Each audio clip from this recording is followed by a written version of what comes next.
Miami Heat Nation, hello guys, my name is Trent, and over here we are going to be covering the Miami Heat's off-season and heading into next year. So guys, if you support the Miami Heat or your favorite team is the Miami Heat, make sure you drop that sub and turn on post notifications. Now in today's video, we are going to be talking about should the Miami Heat trade for Gordon Hayward as a backup plan if they don't land Kevin Durant, Donovan Mitchell, or John Collins. Now, obviously, so far in this year's free agency for the Miami Heat, no moves has been made besides bringing back our own players, and we did lose PJ Tucker. Now, it looks like Caleb Martin is going to be a starting four, and I'm okay with it. I feel like he's going to play solid, but I'd rather another player. Now, there is some star players available. Like I said, if we can't land these other superstar players, and Gordon Hayward has been linked to the Miami Heat so far this offseason. Now, Gordon Hayward is 32 years old. He's been playing for the Charlotte Hornets the last couple of seasons, and it looks like his time is up, and it looks like they're going to finally be trading him. Now, he is going to be a free agent in 2024, and he does have 2 more years left on his deal. This season is going to make about $30 million, and next season make about $31 million. Now, obviously, his contract is huge, and maybe the Miami Heat doesn't want to pay for that because they know he's very injury prone.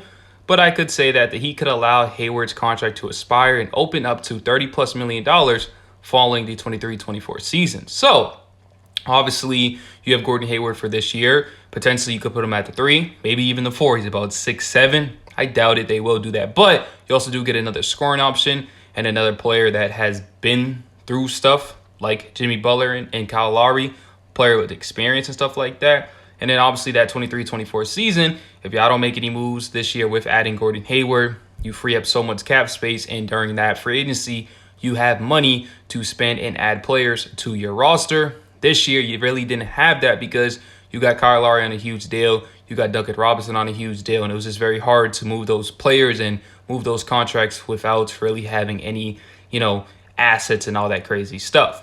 Now, Gordon Hayward, this last season that pretty much passed by, he was injured, only played about 49 games played, averaged about 16 points a game, 46% from the field, 4.6 rebounds, and 3.6 assists, while shooting 39% from the three-point line. Now, this season before, in 2020, averaged about close to 20 points a game, 47% for the field, about 6 rebounds, 4.1 assists, while shooting 41% from the three-point line. Now, one thing that's very underrated about Gordon Hayward's game is that he's definitely a solid playmaker. So, I'm not going to say he's going to run the offense for the Miami Heat, but he definitely will get people open, give them great looks and great opportunities to make their shot. And not only that, he can create his own shot on the offense end. He can also space out the floor because he shoot around 39, high 40% from the three-point line. And just another scoring option for the Miami Heat because we all know one of the main weaknesses for the Miami Heat was that they didn't have much scoring. They were struggling. And even if they did make it to the NBA Finals, I highly doubt they had enough players to defeat that Golden State Warriors. That Golden State Warriors can really go 15 deep if they really, really wanted to.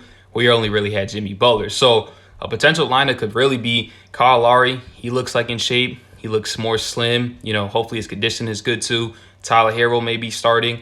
Jimmy Butler, Gordon Hayward at the 4, and Bam Adebayo at the 5. And then obviously coming off the bench, you still got Max Strus. You still got, Victor Oladipo. You still got Caleb Martin, Dwayne Dedmon, Nikola Jovic. The bench looks even better. Their starting lineup looks even more better. And I feel like if Hayward remains healthy, this team could be a threat in the Eastern Conference. That's the only problem with Hayward. Like I said, only really played about 40-plus games the last 2 years. The last season that he did play 72-plus games was in 2018 with the Boston Celtics. So you guys, let me in the comment sections, how do you feel about Gordon Hayward? Do you think we should trade for him, or do you think we should just go with this roster and see where he goes? But I love you guys so much. Thanks for all the support, and I'm out. Peace.